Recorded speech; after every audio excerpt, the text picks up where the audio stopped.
Sudah bersama kita ada Kepala BKKBN, Bapak Hasto Wardoyo. Selamat sore, Pak Hasto. Ya, selamat sore. Selamat sore. Assalamualaikum warahmatullahi wabarakatuh. Waalaikumsalam, Pak. Salam sehat selalu. Ya, alhamdulillah sehat selalu. Ya, Iya, siap. Ya, Pak Hasto, ini mungkin bisa dijelaskan bagaimana kondisi stunting di Indonesia saat ini? ya, seperti yang sudah diberitakan bahwa Bapak Presiden memberikan amanah kepada kami di BKKBN untuk menjadi ketua di dalam pelaksanaan penurunan stunting di Indonesia ya. Kita tahu bahwa ini adalah tugas yang sangat menantang dan tidak ringan karena Bapak Presiden menghendaki agar masyarakat Indonesia ini di tahun 2024 stuntingnya bisa hanya mencapai 14%. Ini satu angka yang sangat luar biasa. Oleh karena itu harus kerja keras untuk mencapai angka stunting 14% di tahun 2024. Saya kira itu secara umum. Kalau Ya. yang saat ini kondisinya seperti apa, Pak? Kita tahu ya Mbak ya, jadi bahwa sekarang ini 27,6% angka stunting. Oleh karena itu angka ini masih cukup tinggi. WHO tentu mengamanatkan di bawah 20%. Oleh karena itu kalau kita lihat di Indonesia ini kan ada 5 juta persalinan setiap tahun. 5 juta persalinan, kalau 27,6% stunting, berarti setahun itu bisa sekitar 1,2 juta stunting baru. Nah, oleh karena itu, kita harus menurunkan itu sampai angka 14%. Kalau kita hitung di tahun 2024 nanti, jumlah balita sekitar 25 juta. Kalau kita ingin mentargetkan 14%, di tahun 2024 nanti tidak boleh lebih dari 3,4 juta. Sehingga bisa dibayangkan penurunan dari tahun ke tahun ini harus minimal 2,7% untuk angka penurunannya. Nah, inilah PR kita semuanya dan kondisi kita sekarang ini banyak sekali bayi-bayi yang lahir itu dengan ukuran yang di bawah standar. Jadi banyak yang stuntingnya sudah lahir itu stunting. Karena ukurannya beratnya tidak lebih dari 2,5 kilo, panjangnya tidak lebih dari 48 cm. Jadi banyak bayi yang lahirnya itu sudah stunting.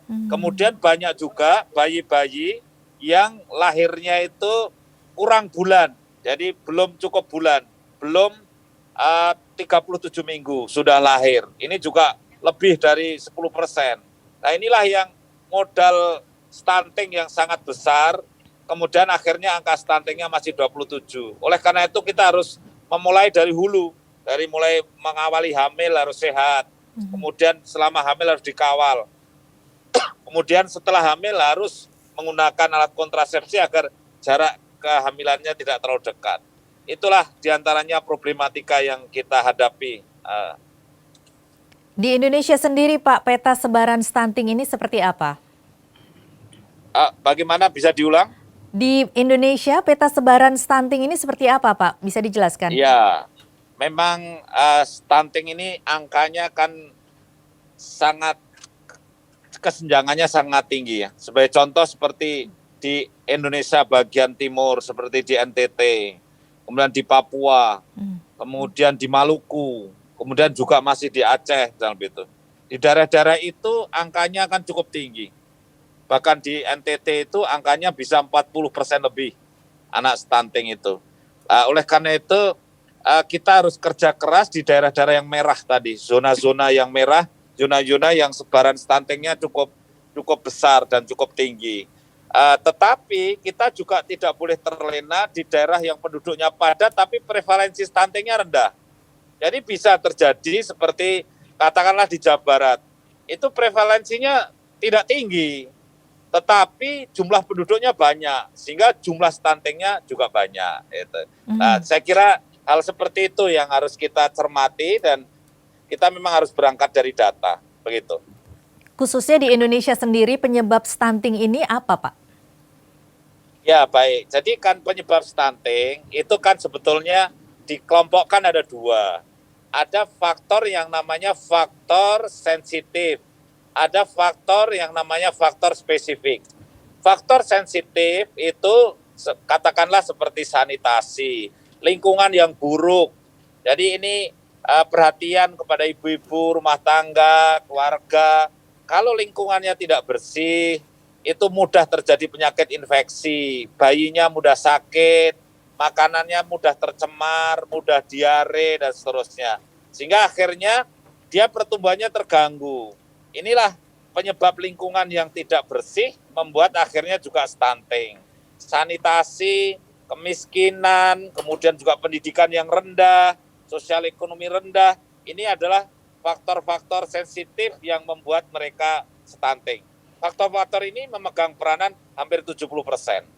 Yang 30%-nya faktor-faktor yang spesifik, seperti katakanlah bagaimana selama hamil, bagaimana masukan gizinya, bagaimana pada saat dia lahir mendapat ASI atau tidak, kemudian gizi yang seimbang, begitu-begitu. Itu jadi orang yang sudah lingkungannya tidak bagus, asupan gizinya kurang bagus, kemudian pendidikannya rendah, pengetahuannya rendah, maka ini menjadi risiko tinggi, dalam arti mudah terjadi stunting. Begitu.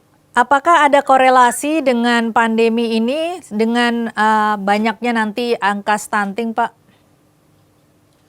Saya perhatikan ada. Jadi begini, selama pandemi ini data yang kita lihat dari Kementerian Kesehatan menunjukkan bahwa data kematian bayi meningkat, kematian neonatal bayi baru lahir meningkat, kematian balita meningkat. Semua kematian sumbernya adalah kesakitan. Dalam bahasa kita, semua mortalitas sumbernya adalah morbiditas. Nah, oleh karena itu, stunting saya yakini naik di tahun 2020. Kenapa begitu? Salah satu sebab stunting adalah karena morbiditas, karena sakit. Jadi bayi yang berulang kali sakit, balita yang berulang kali sakit, ini membuat stunting. Jadi itu yang di masa pandemi saya yakin sangat berpengaruh. Kalau begitu tanggung jawab Anda sebagai ketua untuk menyelesaikan masalah ini cukup berat begitu ya Pak ya, apalagi ini dengan kira-kira meningkatnya angka stunting dan juga target yang ditetapkan ini bahkan agak jauh ya dari 27 ke 14%. Apa langkah-langkah yang Anda lakukan kira-kira? Ya baik, memang kita harus kerja keras. Yang pertama ya, dari hulu harus kita cegat. Kita tahu bayi yang lahir setiap tahun itu kontribusi utamanya adalah siapa? Mereka yang menikah. Di Indonesia ada 2 juta lebih yang menikah setiap tahun. Dan di antara pasangan-pasangan usia subur itu, istrinya atau perempuannya anemia. Dan kita tengarai dari 2 juta lebih itu yang melahirkan di tahun pertama menikah, itu 1,6 juta. Dan dari 1,6 juta itu sekitar 400 lebih sedikit, 400 ribu lebih sedikit stunting. Nah, ini harus kita cegat. Semua orang yang menikah itu harus sehat dulu. Dalam arti istrinya HB-nya baik, tidak undernutrition, tidak kekurangan gizi, dan seterusnya. Nah, ini harus menjadi screening pada saat pernikahan. BKKBN ingin melakukan screening kepada seluruh yang mau nikah, dan kami tidak menghalangi orang menikah, tetapi kalau belum memenuhi syarat silahkan menikah, tetapi tidak hamil dulu, begitu. Nah, kemudian setelah itu kami ingin mendampingi seluruh ibu hamil yang ada di Indonesia ini, ada 5 juta, ya harus didampingi. Kita tahu Mbak, jumlah bidan di Indonesia itu lebih dari 300 ribu, bahkan 450 ribu yang tercatat di Ikatan Bidan Indonesia. Jumlah orang hamil itu 5 juta. Sehingga kalau saya bagi 5 juta itu saya bagi 250 ribu saja, itu hanya 20 orang. Sehingga satu bidan cukup mengawal 20 orang setahun. Ya. Nah itulah yang harus kita kerjakan. Kenapa begitu? Karena target yang sangat ekspektatif 14%. Makanya harus semuanya kita sentuh, kita kawal. Begitu. Ini tentu butuh cakupan yang sangat banyak dan juga SDM yang sangat besar begitu Pak ya, terutama untuk bisa menjangkau daerah-daerah di pelosok maupun yang jauh dari ibu kota dengan adanya kesenjangan yang Anda katakan tadi. Nah ini bagaimana untuk bisa mengatasi hal tersebut?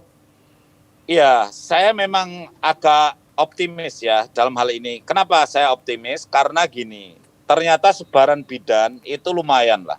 Jadi jumlah bidan yang sekarang sudah 450.000 itu ternyata lumayan, sebarannya lumayan bagus. Artinya apa?